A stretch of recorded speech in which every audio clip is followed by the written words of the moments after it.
Hello and welcome to yet another episode of the In-Depth series. My name is Pooja Dwivedi. Women hold up half of the sky. This is not what I am saying. This is what has been said by a Chinese leader. Can you name him in the comment segment? So today we are going to discuss the to-be estimated or the recent data with respect to women's participation in the labor force. Specifically, we will look at the impact of COVID-19 on the performance of women in India. This is going to be an extremely significant document from the perspective of your GS mains paper 2nd and 3rd, and also from the perspective of your preliminary examination. Data is important, the analytical as well as the conceptual part. So without any further delay, let us look at the various topics that we are going to discuss step by step.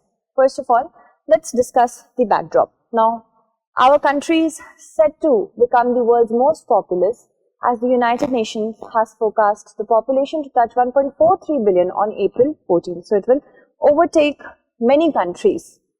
India is home to the highest number of working age people, that is the ages from 15 to 59.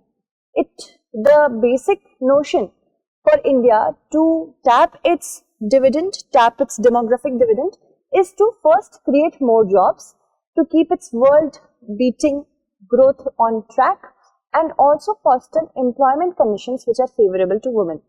So, we need to create more jobs, and on the policy level, on the social level, on the cultural level also, we have to work a lot in order to ensure that women also contribute and they deserve what they need to in the current situation. So, it is seen that less than a third of Indian women are working or actively seeking work. There has been an increase in the educational attainment, there has been an improvement in health, and there is falling fertility rates and more women-friendly labor policies. The less the number of children for a woman to take care of, the more she will be able to economically boost this country and have the correct place in the economic scenario of India. India has one of the lowest female labor participation rates. This is one of the biggest challenges. There is low enrollment at all levels and there is higher dropout rates, specifically after the COVID-19 pandemic. Girls who are pursuing higher educations, they are not looking for work, and this can be a good thing and also not a very good thing. There is lack of enough flexibility in social security at workplace. Specifically, if we talk about online mode, there is lot less opportunity for women, and even in the hybrid mode, that is work from office plus work from home. The issues that are still intriguing our policymakers is the importance of marriage in a woman's life, child care and domestic work, to skills and education gaps, higher household incomes, safety concern and lack of jobs. Childcare, as women are often seen as primary caregivers, and we although have encouraged our women to take up more work outside the household arena, but the problem is that we have not taken enough care about men also taking up the role of household. So we need to balance it out. In one place, on one hand, we are encouraging our women to take up other work rather than the household work. On the other hand, we are not doing enough to encourage our men to also be the primary caregivers for our children and take up the household work. It's a two-way road. So that is also that has to be taken care of. Then there is also education gap and skill gap. A woman, once she becomes a mother or once she gets into the union of marriage, she sometimes tend to forget about her working things, like she might want to take care of the child. That's her choice. She might want to be more involved in marriage. But the gap is not compensated enough. And once she goes back into the sector, in the employment sector, the payment for that is very less. And there are safety concerns as well. Now, according to World Bank's latest data, women represented 23% of India's formal and informal workforce in the year 2021, which is down from 27% in 2005. That compared with about 32% in neighboring Bangladesh and 34.5% in Sri Lanka. Our neighbors are overtaking us. Union government data has shown that female labor force participation rate has rose to 25.1% in 2020-21 from 18.6% in 2018-2019. So there is some kind of anomaly.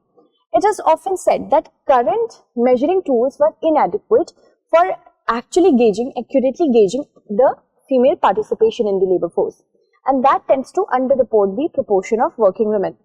And the women are a huge part of the care economy, taking care of the household work, doing things which generally are paid for, but if mothers and sisters and daughters are taking care of them, then we do not pay them. So that care economy is also not taken into consideration. Then impact of COVID-19 on women has been very high. The job losses have more impacted women if we compare them to men. There is also a spike in the dropout rate from schools because women are supposed to take care of the family. The rise in cases of domestic abuse during the lockdown has been enormous, not only in India but across the globe. India has ranked 135 among a total of 146 countries in the World Economic Forum's Global Gender Gap Index in 2022, which is very worrying for India. Moving on. Now, we have to do so many things on so many aspects. On the policy level, policy has to be made in such a manner that it helps the women, not only that, but changes the social outlook. In case I won't give my example. In case a person X has to hire among two employees, A and B. A is a female and B is a male. Both have equal skills and equal work of experience of work. But if I am seeing that A and B, they on the gender basis, suppose A is married, B is married too, I might see that A might want to have children in the future and I will have to give her, supposedly I am the employer, I will have to give her maternity leave, but that would be of course paid according to the policy, but B won't be such an issue. As an employer, this is an issue for me. This is the general, I'm not going to lie to you, this is the general outlook. Now, I might end up hiring B but not A, because for me, A is not going to be as productive as B if I'm going from the objective point of view that I will have to pay her paid maternity leave. So, providing skill training, first, that is the cultural issue, social issue. Second, policies, first we have to provide skill training.